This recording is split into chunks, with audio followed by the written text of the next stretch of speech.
მაყურებელს მადლობა მოწვევისათვის.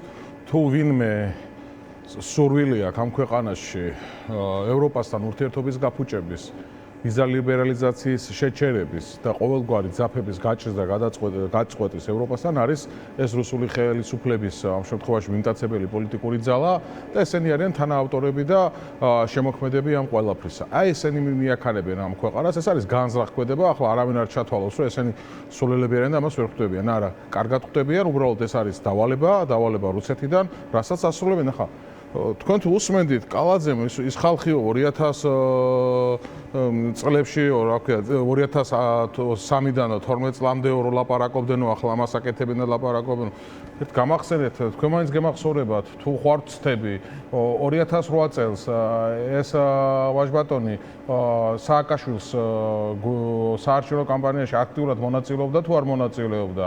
მიშა მაგარიას ფონზე საქართველოს მოქალაქეებს მოუწოდებდა თუ არა 7 ნოემბრის შემდეგ ეგრევე სააკაშვილის არჩევას და მხარდაჭერას? მე ხო არ მეშლება რამე შემთხვევით. ხო წარმოგიდგენიათ არა, აი ჩემი შენ გითხარიოს პრინციპით და გაღმით შეედავეს პრინციპით მოქმედებენ და უშუალოდ ხო ესა სირცხვილია, უბრალოდ ყველაფერი ვიცით არა და მაშინ დესტრუქციულ ძალას უძახო და ქუჩაში გამოსულ ხალხს და მაშინდელ ოპოზიციას და სააკაშვილს მხარი დაუჭირეთო ეს ადამიანი ამბობდა, ხო?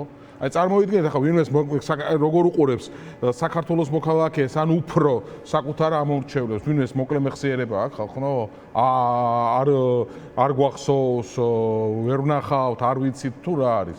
აი ესეთი მერთან აგვაქვს საქმე რა. ეს არის სხვადასხვა რუსული სტილი. ეს არის რუსული სტილის მუშაობა ზოგადად. კი ბატონო, დღეს ეუთოს წარმომადგენელთან იყო შეხვედრა, რომელსაც თქვენი გუნდი ესწრებოდა.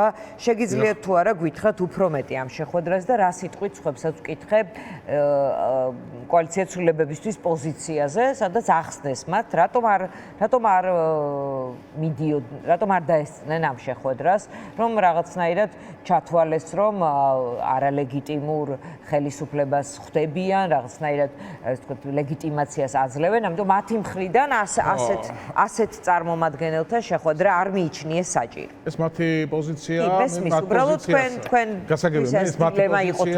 ეს მათი პოზიცია, მე მათ პოზიციას ამ შემთხვევაში არც კრიტიკა შეუდგები და არაფერს, ეს მათი გადასაწყვეტია, რა და როგორ უნდა იმოქმედონ, ლელო ძლიერი საქართველოს ლიდერები შეხვდნენ ჩამოსულ სტუმარს, ხოლო ის უბადრუკი და სასაცილო მცდელობა იმისა, რომ ეს ყველაფერი გაამართლონ და თავი იმართლონ და წარმოაჩინონ რაღაც ლეგიტიმაციის მცირე მიღებად ამ რუსული ხელისუფლების წარმომადგენლებმა მეტყველებს იმაზე დიანა თუ როგორ უჭირთ და როგორ განიცდიან და რა სიმძაფრით განიცდიან იმას, რომ ლეგიტიმაცია არ აქვს. ჯერ ერთი ეუთო არ არის რაღაცა კონკრეტული სახელმწიფო და სახელმწიფოს წარმომადგენელი. ეს ერთი. მეორე ერთი ეუთოს წარმომადგენელი მოსკოვში ჩადის და ანუ წევრ ქვეყნებზეა საუბარი. ეს კონკრეტული ეუთოს გენერალ დივანი იყო მოსკოვში. მოსკოვში ჩადის და ეს წევრ ქვეყნებზე აქვს საუბარი და იმ პრობლემატიკაზე, რომელიც და იმ ძიმე სიტუაციაზე, რომელიც კონკრეტულ წევრ ქვეყნებშია. აქედან გამომდინარე, ჩვენი პარტიის ლიდერები ბუნებრივია შეხვდნენ,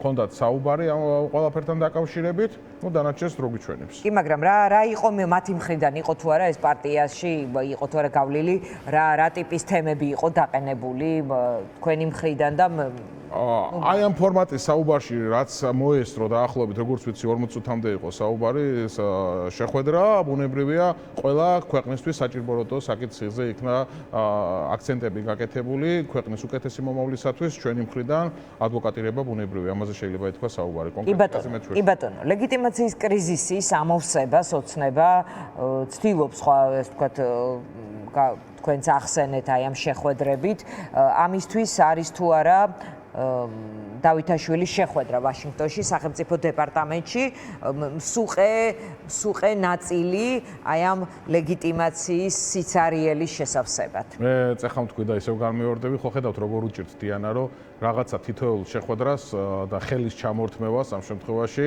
უნდათ რომ საკუთარ მოქალაქეებს შეასაღონ ამ შემთხვევაში რაღაც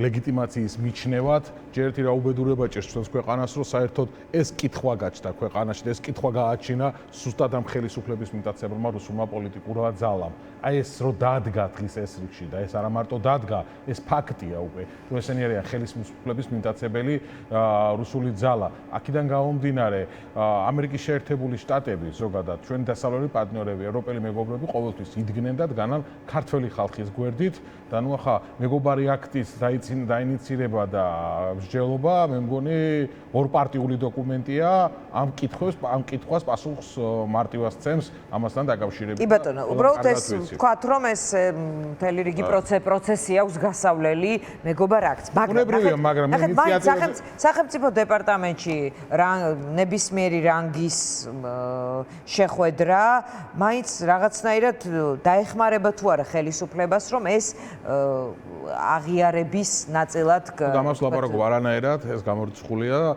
საუბარი, გამარჯობა, ხელის ჩამორთმევა ამ შემთხვევაში გარკვეულ საკითხებთან გასაუბრება, ეს არ ნიშნავს ლეგიტიმაციას, ბუნებრივია და ლეგიტიმაციის აღიარებას. მე მესმის ახლა უჭირს ამ ადამიანებს, ისტერიაში არიან და თითოეულ დეტალს ეკიდებიან და უნდათ რომ ამ პროპაგანდისტული მანქანებით, შემდგომ თავისი სამთავრობო პროპაგანდისტული მედია საშუალებებით საზოგადოებას შეასაღვონ, რომ თითქოს ვიზიტი ამერიკის შეერთებულ შტატებში არის ამ შემთხვევაში შეასაღვონ ისინი როგორ დავასრულებ.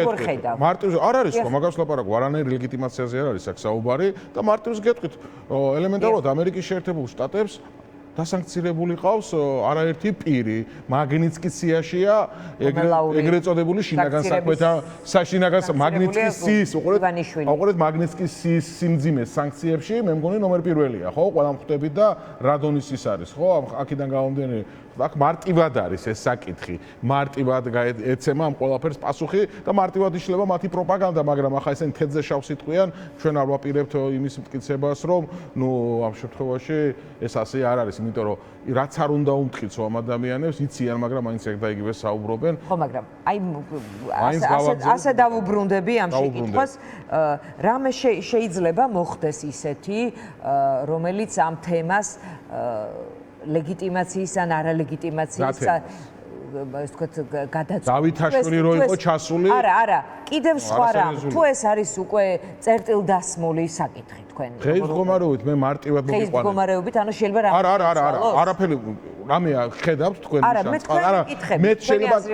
მე შეიძლება გამომჩა დიანა და თქვენ თუ ხედავთ რაიმე ნიშანწყალს იმისა, რომ უნდა რამე შეიძლება შეიცვალოს, ან სანქციებთან დაკავშირებით შერბილება, ამ რამე აქედან გამომდინარე. მე თქვენ მარტივად აგიხსენით და მარტივი მაგალითი მოგიყვანთ.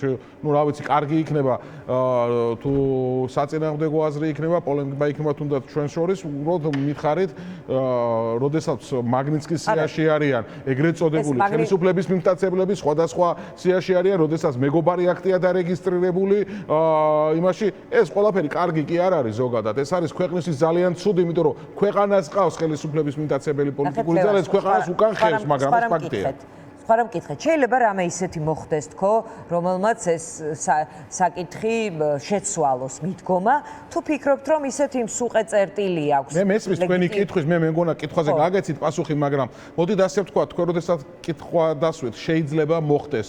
ამ კითხვის საფუძველიც უნდა არსებობდეს, ხო დიანა, მე იმას კი არ გეუბნებით, რომ უსაფუძვლოდ მეკითხები თქვა, მაგრამ მე მესმის ჟურნალისტი ხარ, კითხვა უნდა დასვით. აი ტრამპის ადმინისტრაციას მაინც რაღაცნაირად თქოს ღიად აქვს ეს საკითხი დატოვებული. საფუძველი უნდა ვნახოთ ამის, ხო, რაღაცა მე ამის საფუძველს რამეს ვხედავთ, მე ვერ ვხედავ ამის საფუძველს.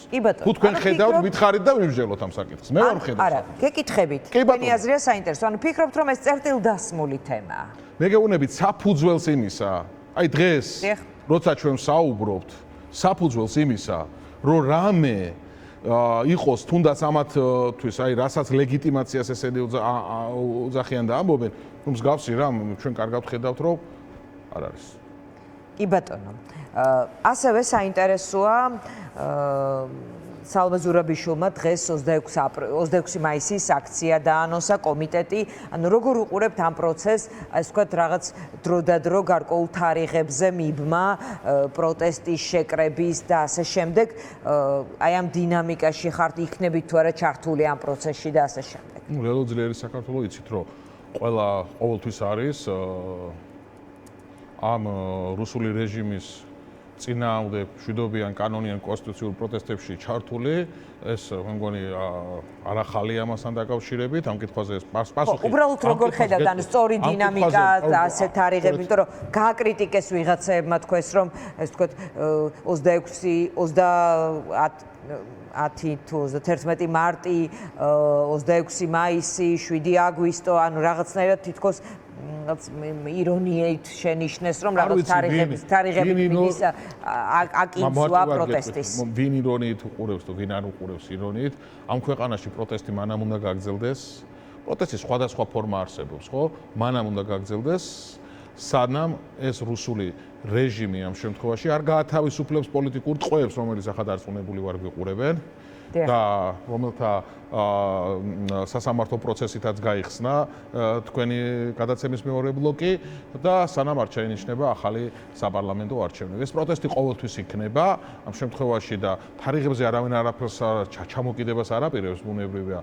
პროტესტი არის 26-ში, 25-შიც, იქნება ალბათ და იქნება დარწმუნებული 27-შიც, 28-შიც. ეს პროტესტი საზოგადოებაში ზოგადად ყოველთვის იქნება, სანამ იქნება უსამართლობა, სანამ იქნება პოლიტიკური ტყვეები და სანამ იქნება ხელისუფლების მიმტაცებელი პოლიტიკური ძალა ხელისუფლებაში. კი ბატონო, არჩევნები არის საინტერესო არჩევნებისადმი დამოკიდებულება, ახალი არჩევნების მოთხოვნა რჩება. დღეს ზურაბიშვილმა თქვა, რომ რაღაც ხელმოწერილი წერილი დავაგზავნეთ პარტნიორებთან, სადაც არალეგიტიმურად ცნობა და არჩევნების დანიშვნაზე არის საუბარი.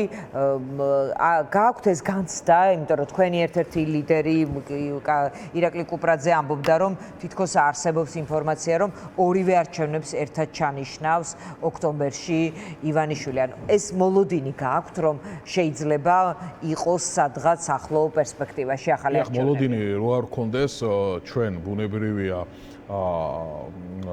პროტესტი იმისთვის არსებობს, რომ და ეს პროტესტი იმისთვის არის სამართლიანი და ზუსტად სამართლიანი პროტესტიდან გამომდინარე გვაქვს ამის მოლოდინი, რომ პოლიტიკური ტყვეები გათავისუფლებიან და ახალი საპარლამენტო არჩევნები ჩატარდება, რომელიც უნდა იყოს ბუნებრივია სამართლიანი და რომელიც უნდა იყოს ხალხის ნების გამომხატველი. ბუნებრივია ეს მარტივი არ არის. ხო, მარტივი არ არის.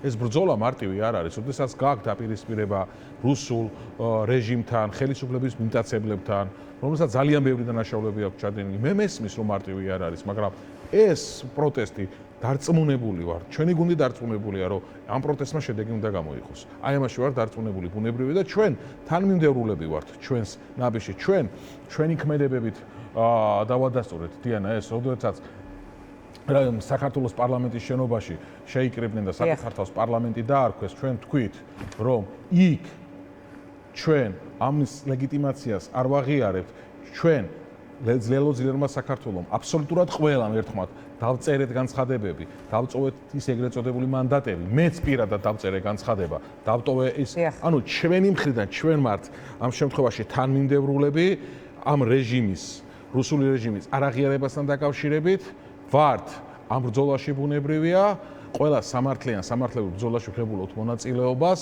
და ეს ბრძოლა დარწმუნებული ვარ, რომ გამარჯვებით დასრულდება საქართველოს მოქალაქეების. აი ეს არის უმთავრესი აქ. კი ბატონო. ჩვენ უნდა ვჯეროდეს ამ ბრძოლის და ჩვენ ვჯერა. თვითმმართველობის არჩევნებთან დამოკიდებულებაზე თქვენი პოზიცია არის, რომ ახლა ამაზე ლაპარაკის დრო არ არის. შეგიძლიათ გითხრათ რაღაცნაირად როგორ ხედავთ ამ თემის შემოსვლას პოლიტიკურ პროცესში? მე მარტივად გეტყვით ამასთან დაკავშირებით, ლელო ძლიერ საქართველოს აქვს ორი მოთხოვნა, ორი სამიზნე, ეს არის პოლიტიკური ტყვეების გათავისუფლება, დიანა და ეს არის ამ შემთხვევაში ახალი საპარლამენტო არჩევნები. აი ეს არის უმთავრესი და აი ამ უმთავრესი პოზიციიდან ამოვდივართ ჩვენ. ჩვენთვის ეს არის ძირითადი და ეს არის მთავარი. კი ბატონო, დიდი მადლობა. მადლობა ლევან სამუშია იყო ჩვენი სტუმარი, რეკლამის შემდეგ დავბრუნდებით პირდაპირ ეთერში.